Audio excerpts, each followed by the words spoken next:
మహారాజా, సమస్త ప్రాణికోటుల గర్భకుహారమునందు జఠరాగ్ని రూపమున రహస్యంగానున్న అగ్నిదేవుడు ఆకలిని పుట్టించి ప్రాణులు భుజించిన తర్వాత చతుర్విధానమును పంచముగా భావించి దేహాంద్రియములకు శక్తిని ఒసుగుచున్నాడు.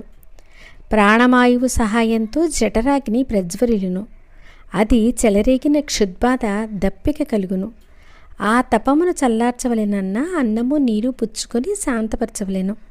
శరీరమునకు శక్తి కలుగజేయువాడు అగ్నిదేవుడు. దేవతలకందరికంటే అధికుడై దేవపూజ్యుడైనాడు. ఆ అగ్నిదేవుని అందరూ సదా పూజించవలెను. గృహస్థు ఇంటికొచ్చిన అతిథి కడజాతివాడైనను భోజనమిడుదనని చెప్పి వానికి పెట్టకుండా తినరాదు. అందులోనూ వేదాంక విద్యా విశారదుడును మహాతపస్శాలియు సదాచార సంపన్నుడు అయిన దుర్వాస మహామునిని భోజనమునికి పిలిచి